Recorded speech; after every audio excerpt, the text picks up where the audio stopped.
Au sommaire de cette édition, les initiatives de jeunes talents dont les entreprises ont le vent en poupe. C'est le cas d'un Normand, auteur d'un logiciel permettant de créer le bateau de ses rêves. Sa société figure parmi les plus innovantes de France. Autre réussite, celle d'un jeune Picard passionné d'aviation. Ses produits destinés aux aéroports ont fait décoller son activité. Mais pour commencer, rencontre avec deux cousins qui surfent sur la tendance du développement durable. Leur société de recyclage du bois offre une nouvelle vie aux palettes et aux meubles abandonnés, des déchets transformés en objets design quand business rime avec écologie. On se déplace dans Paris, on a des spots qu'on connaît et puis quand on sait qu'on peut aller chercher quelques palettes, quelques objets en bois, enfin quelques chutes de bois, on l'emmène avec nous. On se crée un stock comme ça dans notre atelier. Il y a 6 mois encore, Mithya travaillait dans le voyage international haut de gamme, Adrien au service marketing d'un site de rencontre. Ils ont tout lâché pour monter ensemble leur projet de recyclage du bois.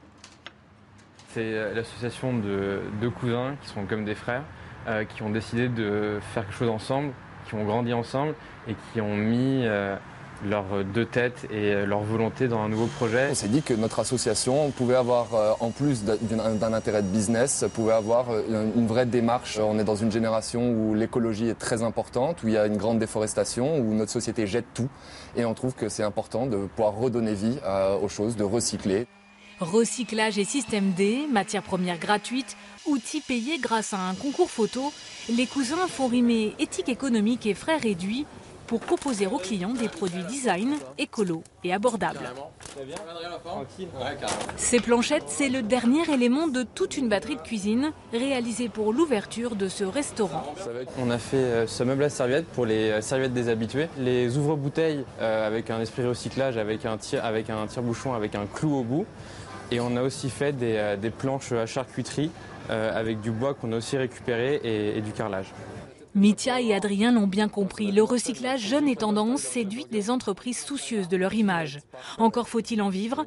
Pas de vrai salaire encore, mais les cousins ont des projets plein la tête. Ils commencent cette semaine une formation professionnelle d'ébéniste. Alexandre Allot, lui, a tout juste 25 ans. Passionné d'aviation, il a créé une société spécialisée dans les équipements aéroportuaires. Casques, bâtons lumineux, cales en caoutchouc, ces produits ont fait décoller son chiffre d'affaires. Un succès qui lui a valu d'être lauréat des Talents 2015 de la création d'entreprise en Picardie.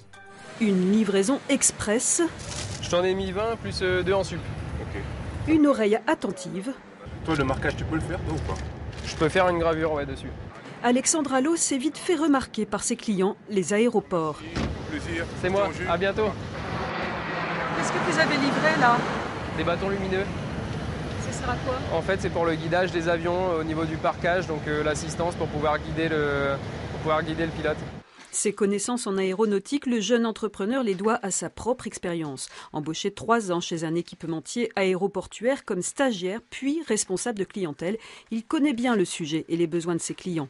Alors quand la société dépose le bilan, pas question pour lui d'oublier tout ce qu'il a appris. Ce marché, il y croit. Je me suis rendu compte qu'il y avait quand même un certain potentiel. Malheureusement, un manque d'innovation au sein de cette société. C'est pour ça que j'ai décidé de reprendre une partie de l'activité. Le néo-entrepreneur voit large, un catalogue varié pour attirer la clientèle et surtout il met la main à la pâte. Il fabrique et répare lui-même le matériel de communication.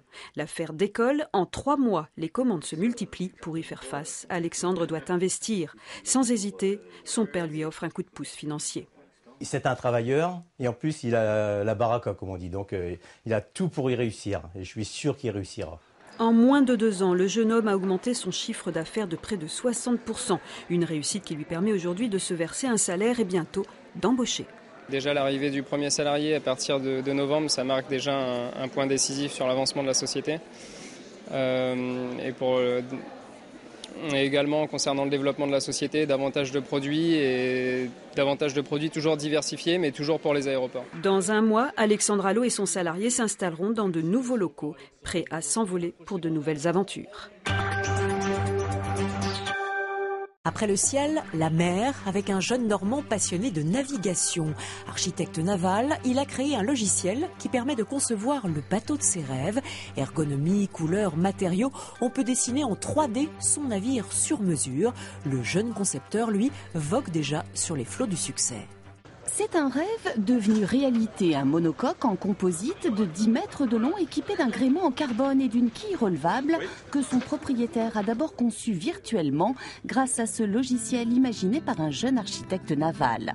Un programme en 3 dimensions qui permet en quelques clics d'esquisser les premières lignes du bateau idéal selon son propre cahier des charges.